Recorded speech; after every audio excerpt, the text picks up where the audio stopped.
അസ്സലാമലൈക്കും. വാലേക്കും അസ്സലാം. ഇവിടെ രാവിലെ മുതലുണ്ടല്ലോ. വീട്ടുകാർ വരാന്ന് പറഞ്ഞിരുന്നു, ആരും എത്തിയിട്ടില്ല. അല്ല, റിയാലും മാറ്റാണ്ടോ? എന്നോട് ഞാൻ പറഞ്ഞില്ലേ മാറ്റാനൊന്നുമില്ലാന്ന്. ഇനി അണക്ക് നിർബന്ധാച്ച 500 ഉണ്ട്. എന്നാ ബാഗ് എടുക്കുകയും തിരക്കിടില്ലാത്തൊരു സംഖ്യ ഞാനാണ് തരാം. ഇതിനെ 2 കോടി കിട്ടും. നീ ഇതാക്കാത്തല്ലേ?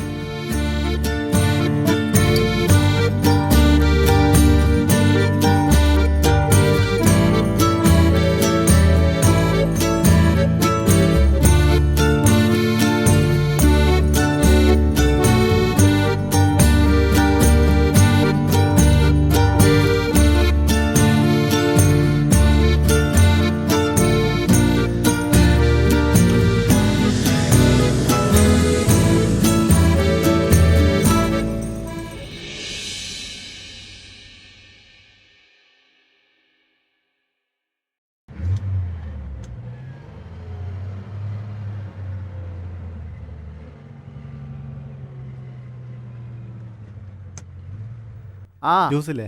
എയർ ഇന്ത്യ തന്നെ.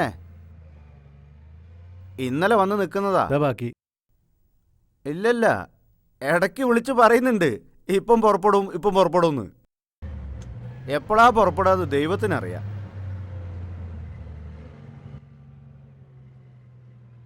എന്താ മോനെ, കുടിക്കാൻ ഒരു ഗ്ലാസ് വെള്ളം കിട്ടുമോ? ജ്യൂസ് വേണമെങ്കിൽ വെറുതെ തരാം, വെള്ളം മാത്രം ചോദിക്കരുത്. ദാ മിനറൽ വാട്ടർ ഉണ്ടല്ലോ.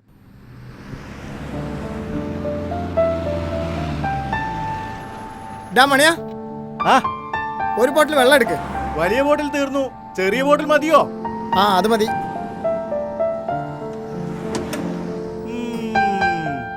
വെളുപ്പിന് പോയതാണല്ലോ. നല്ല ഓട്ടായിരുന്നു അല്ലേ? നല്ല ഓട്ടാ. ആ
എന്താ മോന്റെ പേര്? അൻവർ.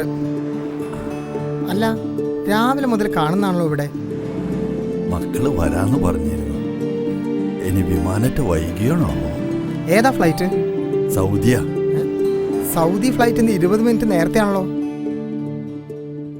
എന്നാ പിന്നെ ഞാൻ രാത്രി വരാന്ന് അവര് വിചാരിച്ചിട്ടുണ്ടാവും.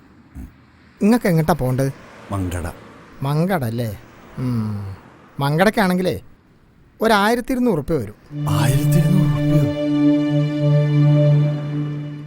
കാക്കാ, നിങ്ങൾ ആരോടൊക്കെ പായാരം പറഞ്ഞാലും ഏത് വണ്ടി വിളിച്ചാലും 1200 ഉറുപ്പ്യ താത്തിയിട്ട് ഒരു വണ്ടി ഇവിടുന്ന് പോരൂല.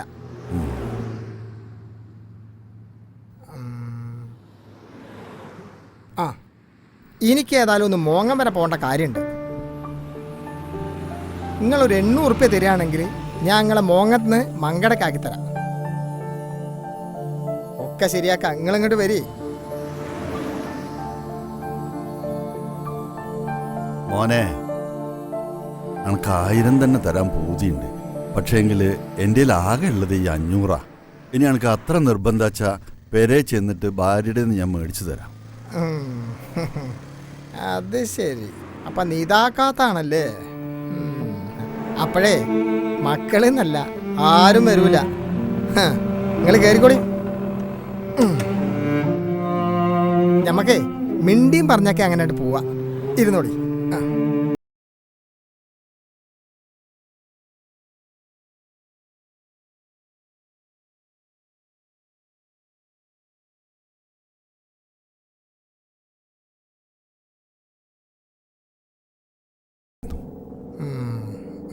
എന്നാ പിന്നെ ബാക്കിയുള്ള കാലം കൂടെ അവിടെ നിന്നൂടായിനോ?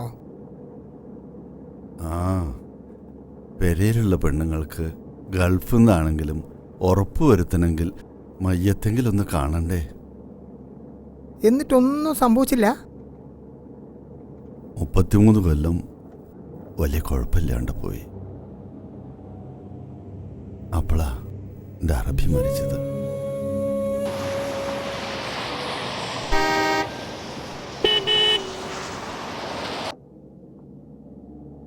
അറബി മരിച്ചതോടെ കൈകാര്യങ്ങളൊക്കെ അറബിയുടെ മക്കളുടെ കയ്യിലായി. ശമ്പളമില്ലാതെ കുറച്ചു കാലം ജോലി ചെയ്തു. മനുഷ്യനൊന്നും ഇല്ലാത്ത സ്ഥലമാണ്. പിന്നെ എങ്ങനെ ചങ്ങായിമാരവിടെ എത്തി? മോനെ, എൻ്റെ ചങ്ങാതിമാർ ആടും ഒട്ടകമൊക്കെ ആയിരുന്നു. അതിൽ 2 ഒട്ടകത്തിനെ കാണാണ്ടായി. അതിനെ ഒരുപാട് തിരഞ്ഞു നടന്നു. അറബി അറിഞ്ഞ പിന്നെ എൻ്റെ മയ്യത്താ. അവറ്റോളെ തെരഞ്ഞു നടന്നോണ്ടാ ഞാനിന്നിവിടെ എത്തിയത്.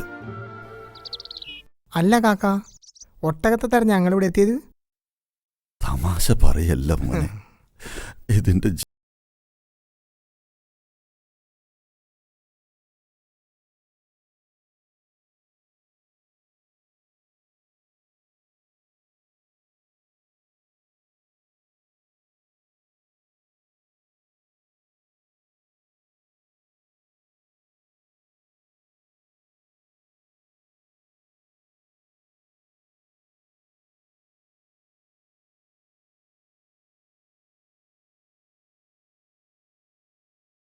നാട്ടിലെ അഡ്രസ്സും വാങ്ങി അവരറിയിക്കാമെന്നും പറഞ്ഞു. അപ്പൊ അവരാണ് ഈ 500 റുപ്യ തന്നല്ലേ? ആ. കയറി.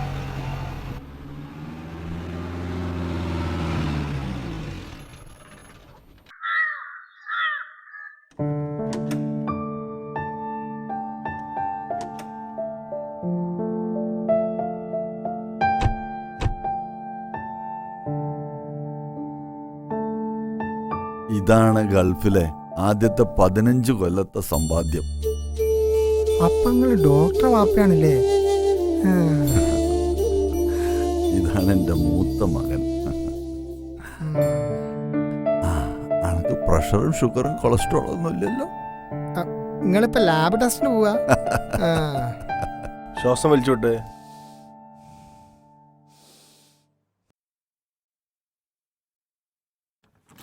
അല്ല, എങ്ങോട്ടാ? നിങ്ങളെ ടോക്കൺ എത്രയാ? ടോക്കൺ എടുത്തിട്ടില്ല അല്ലേ? ഇവരൊക്കെ 2 ആഴ്ചക്ക് മുന്നേ ബുക്ക് ചെയ്തവരാ. ടോക്കൺ എടുത്തേ ഡോക്ടറെ കാണാൻ കഴിയുള്ളൂ. ഇന്നത്തെ ബുക്കിംഗ് തീർന്നിരിക്കുന്നു.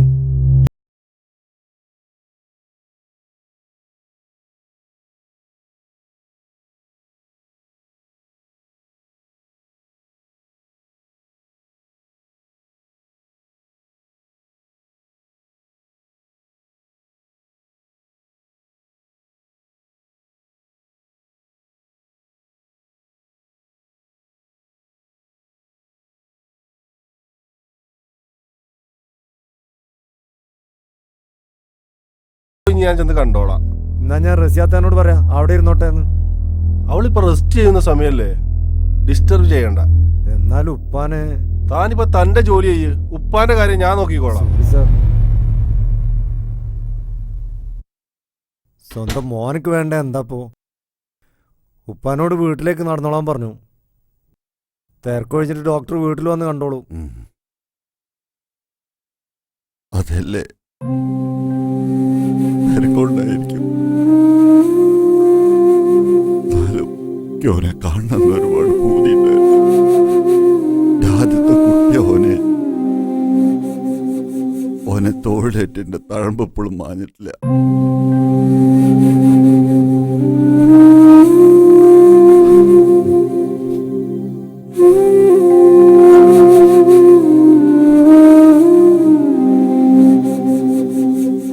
കുറെ വിദ്യാഭ്യാസം ഉണ്ടായിട്ട് അല്ല, വിവരം വേണം.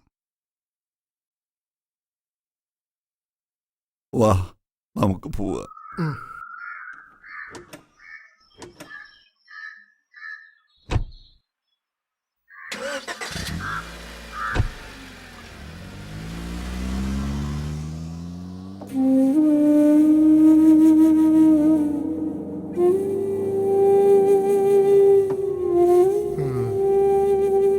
എന്താ മുഖത്തൊരു സങ്കടം? മോനെ കണ്ടില്ല? അവിടെ വലിയ തിരക്കാ, കാണാൻ പറ്റിയില്ല. ഉം. മരുമകളെയും കുട്ടികളെയും അതും കാണാൻ പറ്റിയില്ല. ഉം. ഓനിപ്പോ പഴയ ഡോക്ടറൊന്നല്ല, വലിയ തിരക്കുള്ള ഡോക്ടറാ.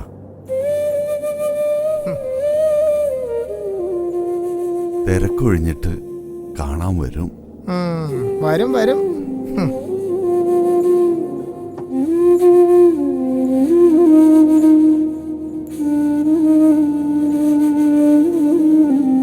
അല്ല, നിങ്ങക്കേ പിന്നെ പ്രഷറും ഷുഗറും കൊളസ്ട്രോളും ഉണ്ടോന്ന് ചോദിക്കേണ്ട കാര്യമില്ലല്ലോ. ഒരു ഗൾഫുകാരൻ്റെ ആയുസ് കാലത്തെ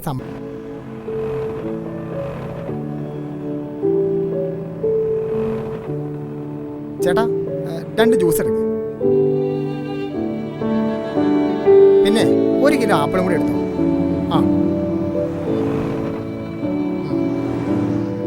കുടിക്ക്.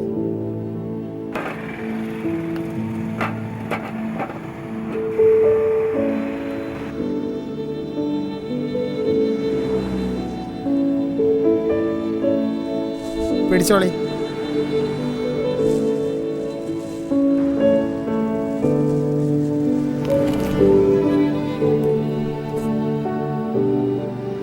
മോനെ പടച്ചോനായത് ചെയ്യട്ടെ.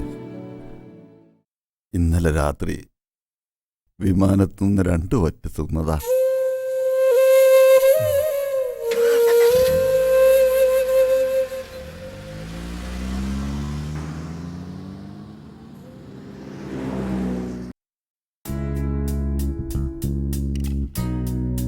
കഴിഞ്ഞില്ലേ നിന്റെ മേക്കപ്പ്?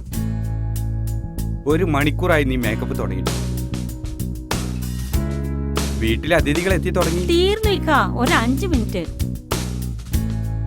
ഓ,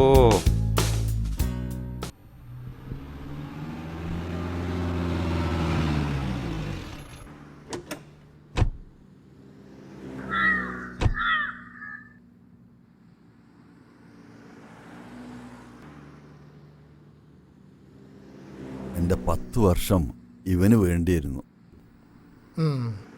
എൻ്റെ 2ാമത്തെ മകനാ, എഞ്ചിനീയറാ. ഒന്ന് പോയി നോക്കിയാലോ? ഇനി അവരിട്ട് എയർപോർട്ട് പോയിട്ടുണ്ടാണോ?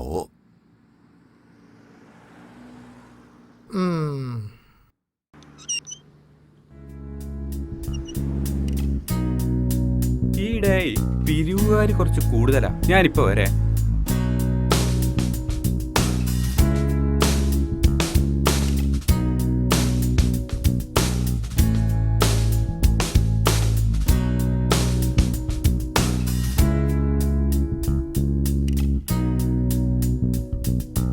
മോളെ,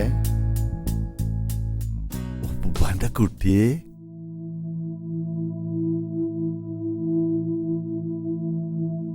എടി ഉപ്പ വരുന്നുണ്ട്. നിന്റെ മേക്കപ്പ് ഇതുവരെ തീർന്നില്ല. ഉപ്പയോ? ഏതുപ്പാ? നിന്റെ അമ്മായപ്പൻ. ഓഹ്, ഇയാൾക്ക് വരാൻ കണ്ട ഒരു സമയം. ദേ ഒരു കാര്യം പറഞ്ഞേക്കാം, നിങ്ങളുടെ ഉപ്പയാണെന്ന് പറഞ്ഞ് ഇവിടെ കയറ്റി എത്തിയേക്കരുത്. ഷോ, ഞാൻ എന്റെ ഫ്രണ്ട്സിനിടയിൽ മാനം കെടുക്കും. നീ ഒന്നും മിണ്ടായിരി. ആ മോളെ, ഇതാ പുറത്തു വന്ന ആൾക്ക് കൊടുക്ക്. ഡാഡിയെ ചോദിച്ചാ ബിസിയാന്ന് പറഞ്ഞാൽ മതി. പിന്നെ വരാൻ പറ ട്ടോ.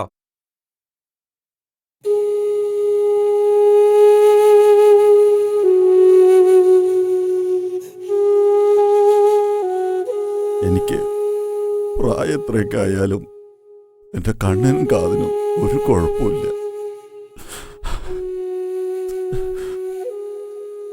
ഹാവൂ, രക്ഷപ്പെട്ടു.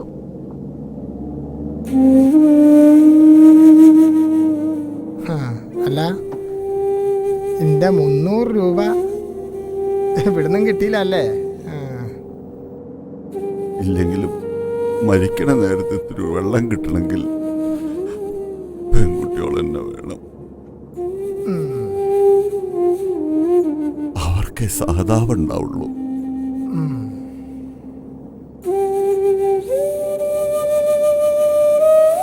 എൻ്റെ 3ാമത്തെ മോള സോറക്കുട്ടി. ഓളെന്ന് ആരെങ്കിലും കയ്യിലേൽപ്പിക്കാൻ ഞാൻ 8 കൊല്ലം കഷ്ടപ്പെട്ടു. ഡോക്ടറുടെയും എഞ്ചിനീയറുടെയും പഠിപ്പ് കഴിഞ്ഞപ്പോ ഒരു 3/4 കയ്യിലുണ്ടായിരുന്നില്ല. പിന്നെ കടവും കള്ളിയും വാങ്ങി ഓളെ കെട്ടിച്ചു. അത് വീട്ടാൻ ഞാൻ പെട്ട പാട് ആദ്യത്തെ മാതിരി ചെറുപ്പല്ലല്ലോ. ആരോഗ്യവും പോയി, രോഗങ്ങളുമായി. ആയിക്കോട്ടെ, എൻ്റെ മക്കൾക്ക് വേണ്ടിയിട്ടല്ലേ.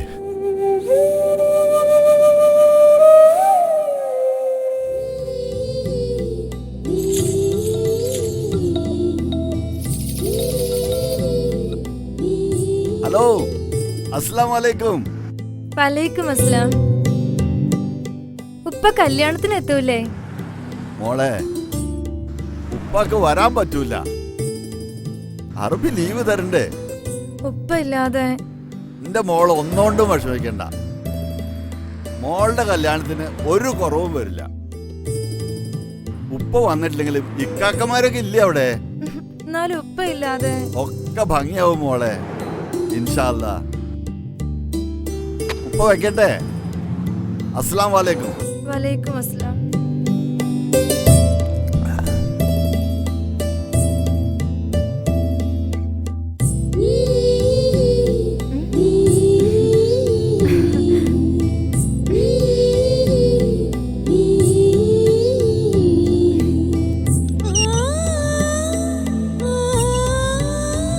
ഹായ് ഉപ്പ. ഉപ്പ വരുന്ന വിവരം എന്തേ പറയായിരുന്നത്? ഒന്നും ഉണ്ടായിട്ടല്ല, ആരും ബുദ്ധിമുട്ടിക്കണ്ടെന്ന് കരുതി. നീ ആകെ ക്ഷീണിച്ചല്ലോടി. ഞാനോ? എനിക്കൊരു ക്ഷീണമില്ല. ഉപ്പയാ വല്ലാതെ ക്ഷീണിച്ചത്. 10-70 വയസ്സായില്ലേ? എവിടെ ഉപ്പാന്റെ പൊന്നുമക്കള്? ദാ മക്കളെ, ഉപ്പൂപ്പ വിളിക്കുന്നു. ഉപ്പ അവരോട് സംസാരിച്ചിരിക്കും. ഞാൻ കുടിക്കാൻ എന്തേലും എടുക്കട്ടെ. എന്താ മോന്റെ പേര്? ഹസൻ. ഞങ്ങള് മാനു എന്നാ വിളിക്കുക. ഹസൻ മാനു. ഹസൻ മാനു. ഉപ്പ ഛേ, ആ പൂച്ചയ്ക്ക് വട്ടം ചാടാൻ കണ്ടൊരു നേരം. ആ, നല്ല ഉറക്കത്തിലായിരുന്നു അല്ലേ? ഉണർന്നത് നന്നായി. ഇവിടെ അടുത്ത് എവിടെയാണ് വീട്? ഇവിടെയൊക്കെ ഒരുപാട് മാറിയിരിക്കണ്. ആരെങ്കിലും കണ്ട ഒന്ന് വഴി ചോദിക്കായിരുന്നു. ആ, ഇതാ ഒരാൾ വരുന്നുണ്ട്. മോനെ, ഈ PK സുലൈമാന്റെ വീട് എവിടെയാ? ഇവിടുന്ന് നേരെ പോയി വലത്തെ ഭാഗത്ത് 3ാമത്തെ വീട്. മനസ്സിലായോ? ആ, ശരി, ആയിക്കോട്ടെ.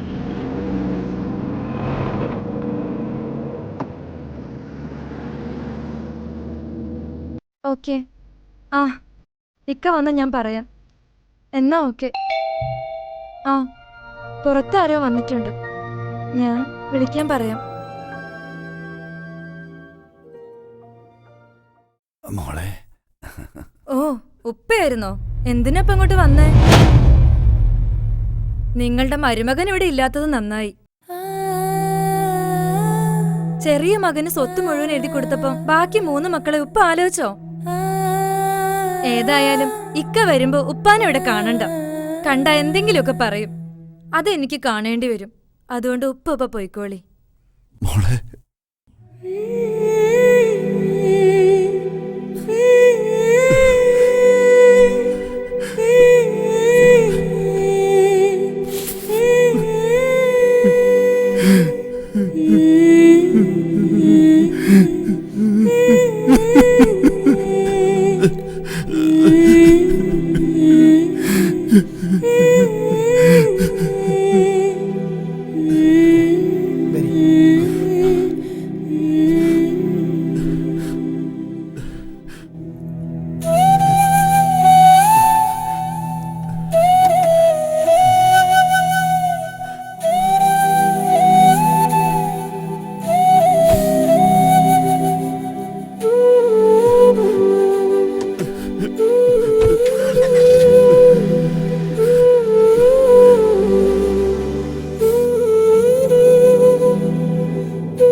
കൊടുത്തതില എല്ലാവർക്കും പരിഭവം. കൊടുക്കാൻ പൂതിയിട്ടായിട്ടല്ല, ഞാൻ നയിച്ചതൊക്കെ മൂത്തവർക്ക് കൊടുത്തപ്പോ ഓനൊന്നും കൊടുക്കാൻ കഴിഞ്ഞില്ല. വലിയ പഠിപ്പ് പഠിപ്പിക്കാനും കഴിഞ്ഞില്ല.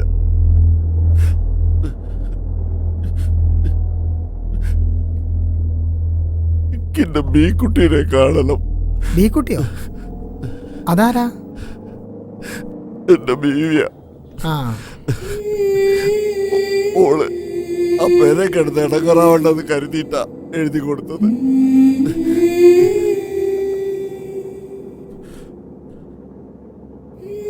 മരുഭൂമി കിടന്ന് മരിച്ചാലും വേണ്ടില്ല, ഓനും കൂടി എന്തെങ്കിലും കൊടുക്കണമെന്ന് നല്ല പൂതി ഉണ്ടായിരുന്നു. അപ്പോഴല്ലേ അറബി മരിച്ചതും ഞാൻ ഈ ദുരിതത്തിൽപ്പെട്ടതും. ആർക്ക് വേണ്ടേലും എന്റെ മീൻകുട്ടിക്ക് ഞാനും എനിക്ക് ഓളും ഉണ്ടാവും. അത് മതി, അത് മതി.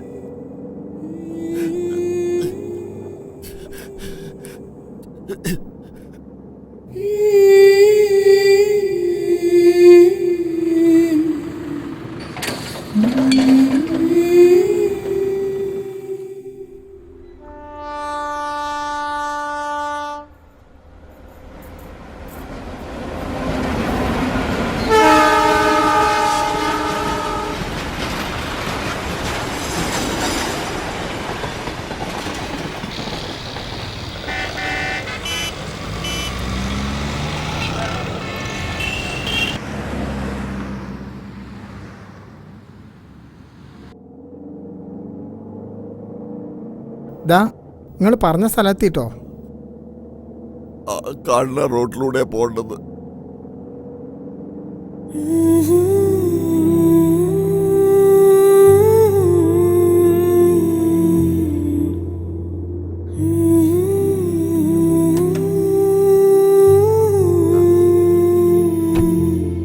നീ ഇവിടെ നിൽക്ക്, ഞാൻ പോയി എന്റെ ബീവിടെ നിന്ന് പൈസ വാങ്ങിച്ചിട്ട് വരാം.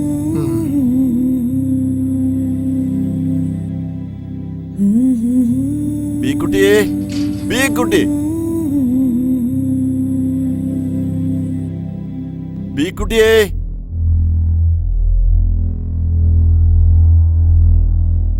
ബീക്കുട്ടിയേ, എവിടെ പോയി? ആരും കാണാനില്ലല്ലോ.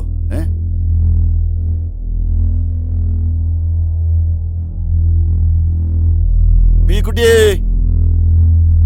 എന്താ ആരും കാണാനില്ലല്ലോ? ആരത്? മാനുക്കേ, വീരാനെ, കൊറേ കാലായിട്ട് നിങ്ങളൊരു വിവരമില്ലല്ലോ. മരിച്ചു എന്ന് കരുതിയിട്ടുണ്ടാവും നിങ്ങളൊക്കെ അല്ലേ? അല്ല, അങ്ങനെ അല്ല. ബീക്കുട്ടിയേ, ബീക്കുട്ടി, ഓലെ വിളിക്കണ്ട.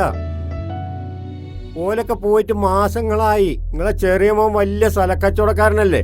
ഓ ലാഭം കിട്ടിക്കഴിഞ്ഞ പെറ്റ തള്ളനി വെക്കൂലേ? വീരാനെ, എന്താ പറയണത്? അപ്പൊ ഇത് ബീക്കുട്ടിയോ?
അൻവറേ, എന്റെ ബീക്കുട്ടീന്റെ പുതിയ വീടാ.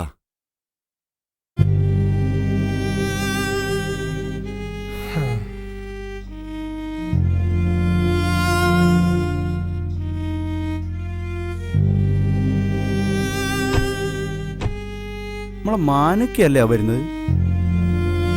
ഈ സ്ഥാപനത്തിന് വളരെ അകമഴിഞ്ഞ് പേര് പറയാതെ സഹായിച്ച ആളാ. എന്റെ ബീക്കുട്ടി, എന്റെ ബീക്കുട്ടി. റബ്ബേ, എന്റെ മാനുക്കാണല്ലത്. മാനിക്ക, മാനിക്ക.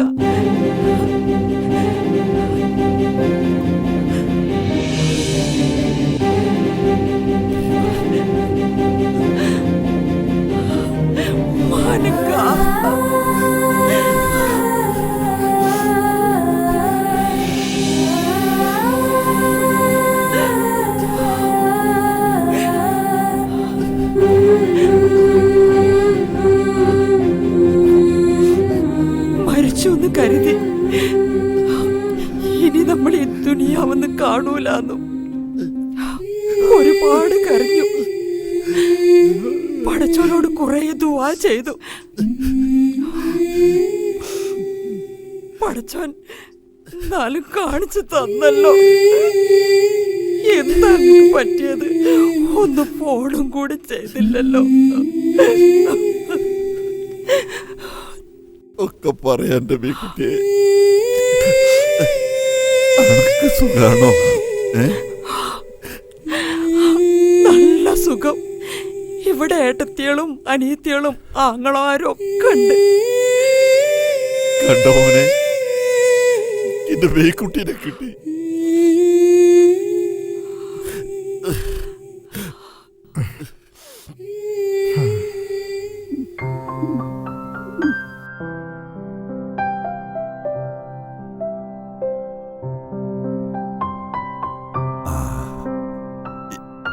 ഇനി അണക്കൊരു കടം ബാക്കിയുണ്ടല്ലേ? ഈ 500 റുപ്യ നീ വെച്ചോ. ഈ വാച്ച് വിറ്റ 1000 ഏതായാലും കിട്ടും. ഇത് വിറ്റ് എന്റെ പൈസ എടുത്തോ.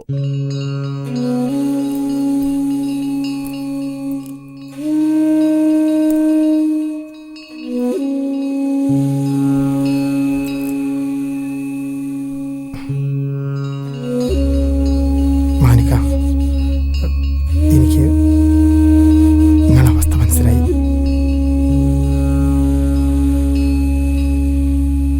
വലിയ പണക്കാരനൊന്നല്ല ഞാൻ. രാവും പകലും സ്റ്റെയറിങ് പിടിച്ചിട്ടാണെങ്കിലും പൊന്നു പോലെയാ എൻ്റെ ഉപ്പേനും ഉമ്മേനും ഞാൻ നോക്കണത്. എൻ്റെ ഉസ്താദ് പഠിപ്പിച്ചൊരു പാടുണ്ട്. മാതാപിതാക്കളുടെ കാലിന് കീഴിലാണ് സ്വർഗം. അത് ഞാൻ ഇന്നും ഓർക്കുന്നു. ഇനി എത്ര വലുതായാലും ഓർക്കുകയും ചെയ്യും.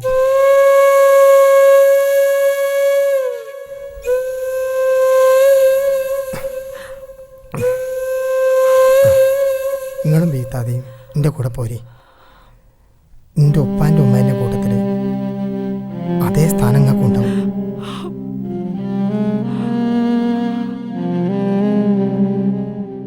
മോനെ, എന്റെ ബീക്കുട്ടിക്ക് കൊടുത്ത പോലെ ഇടം എനിക്കും ഇവിടെ തരണം. മാനുക്ക, എന്തിനാ അങ്ങനെയൊക്കെ പറയണത്? നിങ്ങളൊക്കെ ചെയ്തു തന്ന നന്മയായ സ്ഥാപനം. ഇതുപോലെ തെരുവിലായവർക്ക് അഭയവും. നിങ്ങൾക്കിവിടെ സ്ഥലമില്ലെങ്കിൽ പിന്നെ ആർക്കാ?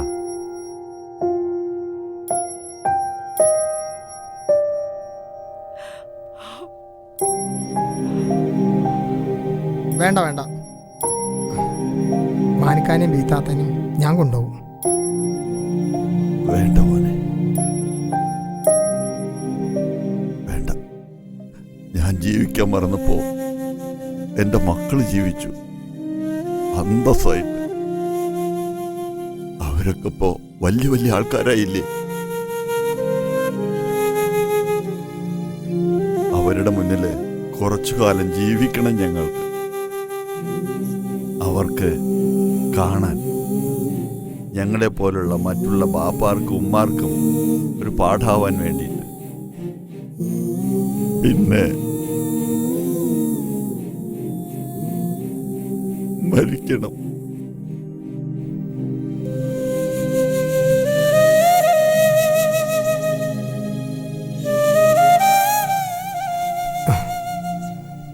ഇതെൻ്റെ നമ്പറാ.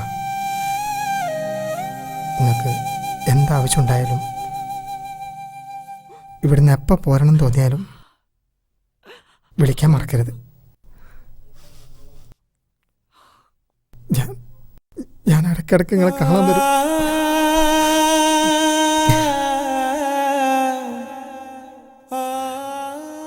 നീയാണടാ മോൻ, ഭാഗ്യം ചെയ്ത മോൻ. പടച്ചോനണക്ക് ഹയറും വർക്കത്തും ഏറ്റി തരും. മാതാപിതാക്കളുടെ കാലിൻ കീഴിലെ സ്വർഗം അന്നെ പോലത്തെ മക്കൾക്കല്ലാതെ പിന്നെ ആർക്കാണ്?